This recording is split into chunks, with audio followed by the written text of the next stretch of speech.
ప్రస్తుతం ఉన్న పరిస్థితుల్లో సంక్షోభంలో ఉన్న చేనేత రంగాన్ని పరిరక్షించుకునేందుకు ప్రతి ఒక్క చేనేత కార్మికుడు చైతన్యవంతం కావాల్సిన సమయం ఆసన్నమైందని ఆంధ్రప్రదేశ్ చేనేత కులాల సమాఖ్య అధ్యక్షులు పంపన రామకృష్ణ పేర్కొన్నారు. కాకినాడలో ఏర్పాటు చేసిన మీడియా సమావేశంలో ఆంధ్రప్రదేశ్ చేనేత కులాల సమైక్య అధ్యక్షులు పంపన రామకృష్ణ, మాజీ ఆప్కో డైరెక్టర్ ముప్పన వీరాజు, చేనేత నాయకులు పసగడుగుల సత్యనారాయణలు మాట్లాడుతూ రాష్ట్రంలోని ప్రభుత్వాలు మారిన చేనేతల తలరాతలు మాత్రం మారడం లేదని, ప్రస్తుతం ఉన్న పరిస్థితుల్లో సంక్షోభంలో ఉన్న చేనేత రంగాన్ని పరిరక్షించుకునేందుకు ప్రతి ఒక్క చేనేత కార్మికుడు చైతన్యవంతం కావాల్సిన సమయం ఆసన్నమైంది అన్నారు. ఈ విషయాలన్నింటిపై కూలంకుషంగా చర్చించేందుకు ఈ నెల 20వ తేదీ గురువారం కాకినాడ గోదావరి కళాక్షేత్రంలో ఉన్న బీ హబ్ కన్వెన్షన్ హాల్ ఏర్పాటు చేయనున్న ఆంధ్రప్రదేశ్ చేనేతల రౌండ్ టేబుల్ సమావేశాన్ని విజయవంతం చేసేందుకు చేనేతలంతా కలిసికట్టుగా ముందుకు రావాలని పిలుపునిచ్చారు.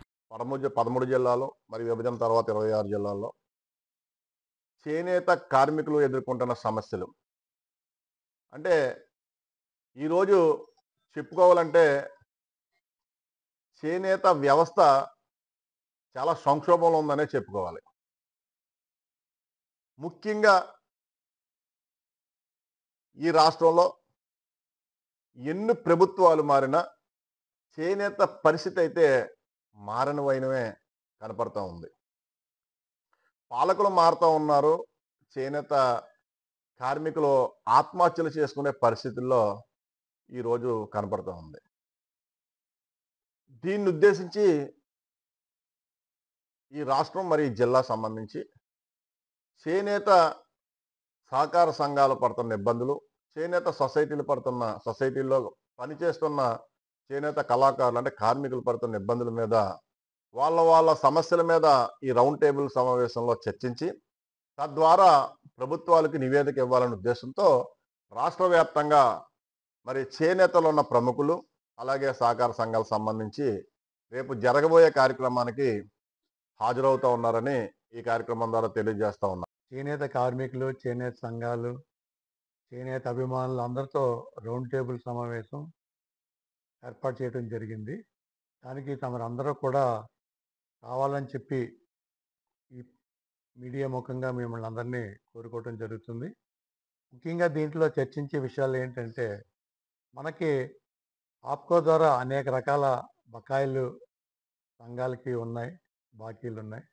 అలాగే పావలా వడ్డీ కానీ, చేనేత సంఘాలకు రావాల్సిన బకాయిలు కానీ ఆప్కో నుంచి ఇవన్నీ కూడా కూలంకషంగా చర్చించి ఒక కమిటీగా మా అంతా ఏర్పడి ముఖ్య నాయకులతో ప్రభుత్వానికి విన్నవించుకోవడానికి ఈ సమావేశం రేపు 23వ తారీఖుని, మరొకసారి చెప్తున్నాను, 23వ తారీఖుని కాకినాడ జిల్లా కాకినాడ పట్టణంలో కుళాయి చెరువు ఆవరణలో బీ హబ్ అనే కన్వెన్షన్ హాల్లో ఏర్పాటు చేయడం జరిగింది. దీనికి జిల్లా వ్యాప్తంగా ఉన్న చేనేత కార్మికులు, నాయకులు, అభిమానులు అందరూ కూడా హాజరు కావాల్సిందిగా అందరినీ కూడా ఈ మీడియా ముఖంగా కోరుకుంటున్నాను. కావాల్సిన కమిటీలో ఉన్న లోపాల వల్ల లేకపోతే వాటిని గవర్నమెంట్ పట్టించుకోకపోవడం వల్ల చేనేత సంఘాలు చాలా వరకు మూతపడ్డాయండి. ఇటువంటి చేనేత సమస్యల మీద చేనేత సమస్యలను పరిష్కరించి ఈ మన చేనేత రంగాన్ని ఇప్పుడున్న జనరేషన్కు అనుగుణంగా ముందుకు తీసుకెళ్ళడానికి మన రాష్ట్రంలో ఉన్న చేనేత రంగానికి సంబంధించిన పెద్దలందరూ కలిసి మన కాకినాడలో కుళాయి చెరువు పార్క్ ఆవరణలో బీ హబ్ కన్వెన్షన్ హాల్లో రేపు ఆదివారం నాడు 23వ తారీఖుని రౌండ్ టేబుల్ సమావేశం చాలా గొప్పగా ఏర్పాటు చేయడం జరుగుతుంది మన పంపన రామకృష్ణ గారి ఆధ్వర్యంలో. ఈ కార్యక్రమానికి మన చేనేత సోదరులు, చేనేత కార్మికులు అందరూ వచ్చి దీన్ని జయప్రదం చేస్తారని కోరుకుంటున్నాము. అదేవిధంగా మన రాష్ట్రంలో ఉన్నటువంటి మన జిల్లాలో ఉన్నటువంటి చేనేత సంఘాల వాళ్ళందరూ వారి